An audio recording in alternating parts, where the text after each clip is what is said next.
বিসমিল্লাহির রহমানির রহিম। বিসমিল্লাহ কৃষি টিভিতে সকল কৃষক ভাই বোনেদেরকে জানাচ্ছি শুভেচ্ছা অভিনন্দন। আজকে চলে আসলাম ফরিদপুর জেলাতে। অনেকেই আছেন বর্তমান খুব মিষ্টি আঙ্গুর চাষাবাদ করতেছেন।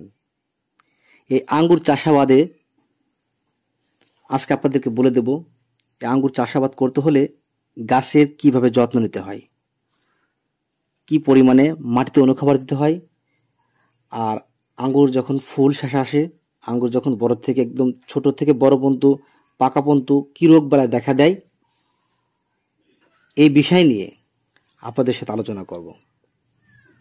চলুন আমরা মূল আলোচনায় চলে যাচ্ছি। আঙ্গুর গাছে প্রথমত কি রোগ দেখা দেয়?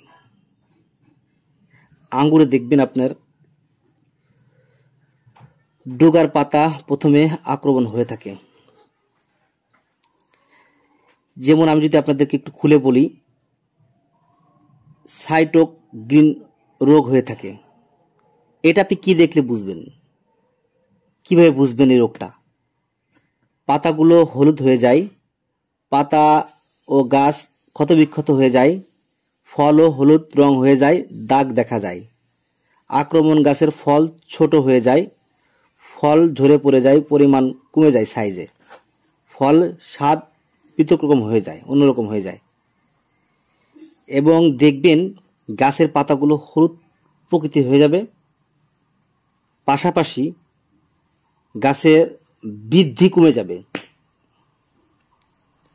এই সমস্যা দেখা দিলে আপনি ভাববেন যে সাইটোকিন রোগ হয়েছে। এটার জন্য আমরা প্রতিরোধ কি করতে হবে সেটা কিন্তু আপনাদেরকে আমি বলে দিচ্ছি। পাশাপাশি কিন্তু ক্ষেতটাও ঘুরে দেখাচ্ছি আপনাদেরকে আমি। তাহলে এই সাইটোকিন রোগের জন্য আপনারা ব্যবহার করবেন দমনের জন্য ইমপ্রেল প্রতি লিটার পানিতে 1 মিলি অথবা 1.5 মিলি, এবং এর সাথে ছত্রাকের জন্যে, পচন বন্ধ হওয়ার জন্যে, ফুল শ্বাস ঝরে না যাওয়ার জন্যে, গাছের গ্রোথ ভালো থাকার জন্যে, ছত্রাক দমনের জন্যে আপনি ব্যবহার করবেন এই ইমপ্রেলের সঙ্গে কপার ব্লু। আমি যে দুটো ওষুধের নাম বললাম, সম্মানিত কৃষক ভাই বোনেরা, দুটো ওষুধই স্কোয়ার কোম্পানি। আমি বেশিরভাগই আপনাদেরকে স্কোয়ার কোম্পানির ওষুধ ব্যবহার করতে বলি। কি জন্যে? এই স্কোয়ার কোম্পানি পণ্যের মধ্যে ভেজাল একেবারেই কম। ওনারা খুব ভালো পণ্য তৈরি করে, আমি অনেক জায়গায় দেখেছি, ভালো কাজ করে থাকে। তো আমরা কিন্তু রোগ সম্পর্কে কিছু আলোচনা করলাম এবং গাছ আপনাদেরকে আমি অলরেডি দেখিয়ে দিয়েছি। এরপরে সাধারণত পরিচিতি যেরকম গাছ মাঝামাঝি আকারের 7 থেকে 10 মিটার উচ্চতা, ফল বৃদ্ধি আকারের হয়ে যাওয়া, ফল সাধারণত সদ্য হয়ে পচে গড়ে যাওয়া, এই সমস্ত রোগ থেকে আপনি এই দুইটা ওষুধ থেকে আপনি নিস্তার পাবেন। গাছের বিভিন্ন টাইপের সমস্যা থেকে ইত্যাদি রোগ থেকে আপনি এই দুটো ওষুধ থেকে মুক্তি পাবেন। এখন কিন্তু আমরা আপনাদের সাথে আরেকটা বিষয় নিয়ে আলোচনা করব।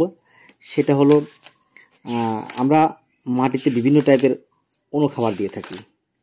অনুখাবার তো আমরা চিনি, তাই না? সবাই কিন্তু আমরা অনুখাবার চিনি, নাকি চিনি না? যদি না চিনি তাহলে আমি একটু বলে দিচ্ছি অনুখাবার কাকে বলা হয়। যেরকম আমরা দস্তা, বোরন, জিপসার, পাশাপাশি মাটিতে আমরা যে সারগুলো দিয়ে থাকি গাছের গোড়ায়, ইউরিয়া, ডিআইপি, টিএসপি, পটাশ, এগুলোকেই আপনার গাছের অনুখাবার বলে থাকে। এবং কিছু আছে মুখ্য খাবার, কিছু আছে আপনার মাটির খাবার। তো এই যে অনুখাবার যেগুলোর কথা বলতেছি, এইটা আপনি পরিমাণে কতটুকু দিবেন আর কি দিবেন আঙ্গুর চাষের জন্য। আর এগুলো না দিলে আপনার আঙ্গুর চাষ সঠিকভাবে হবে না। আমি কিন্তু আপনাদেরকে গল্পগুলো বলতেছি এবং পাশাপাশি আঙ্গুরগুলো দেখাচ্ছি। দেখুন চমৎকার আঙ্গুর ধরে আছে কিন্তু, মাশাআল্লাহ, দেখার মতো দৃশ্য। যদি কোনো ব্যক্তি এই আঙ্গুর ক্ষেতের আঙ্গুর ক্রয় করতে চান পাইকারি খুচরা, অনেক মিষ্টি কিন্তু, আমরা ভিডিওর লিঙ্কে ওনার নাম্বার দিয়ে দেব, ওনার সাথে যোগাযোগ করে আপনারা আঙ্গুর পাইকারি খুচরা কিনতে পারবেন। আরেকটা কথা বলতে চাচ্ছি, যদি কোনো ব্যক্তি এই আঙ্গুর চাষ করতে চান, ওনার কাছ থেকে এই জাত নিতে চান, ওনার কাছে কলেবের জাত আছে, আমরা কিন্তু গাছ আপনাদেরকে অলরেডি দেখাইছি প্রথমে ভিডিও থেকেই। তো সেই ক্ষেত্রে ওনার নাম্বারে যোগাযোগ করলে আপনারা ওনার কাছ থেকে আঙ্গুরের এই জাতটা নিতে পারবেন। এবং আছে আরেকটা জাত আছে, সেটা একদম কালো জাত, যেটা কালো লাল টকটকা, ওটাও আছে, দুইটা নিতে পারবেন। ওনার সাথে যোগাযোগ করলেই উনি আপনাকে জাত সম্পর্কে আলোচনা করবে। বাংলাদেশের যে কোনো প্রান্ত থেকে আপনারা ওনার কাছ থেকে কুরিয়ার সার্ভিসের মাধ্যমে এই জাতগুলো সংগ্রহ করতে পারবেন। এখন চলুন আমরা আরেকটু কথা বলে দিচ্ছি, তাহলে আমরা এই আঙ্গুরের কি দেব।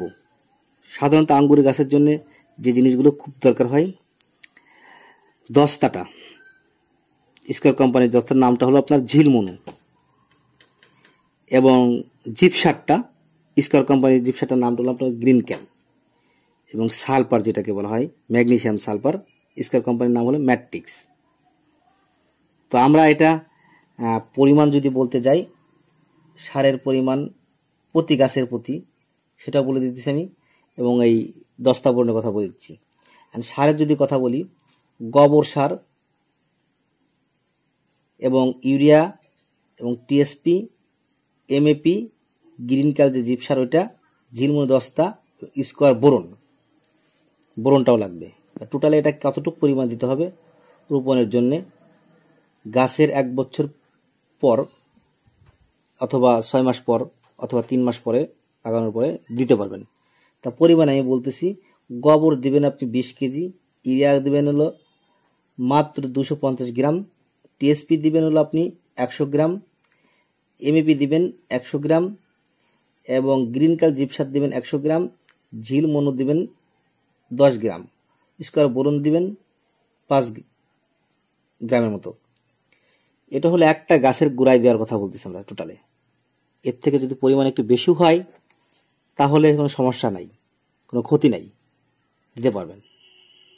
এবং আপনি যদি চান যে পুরা জমিটা চাষ করে 30% ঝিলমনু 1 কেজি, মানে দস্তা 1 KG, boron 1 KG, gypsum 10 KG, matrix sulphur যেটাকে ম্যাগনেসিয়াম সালফার বলা হয় ওটা 2 কেজি, ইউরিয়া ধরেন 20 KG, TSP 15 KG, potash 5 KG, এভাবে আপনি এমএপি 10 কেজি, টোটাল মিলে আপনি একসাথে মিশ্রণ করে গোবর সার ধরেন 50 কেজি দিতে পারেন।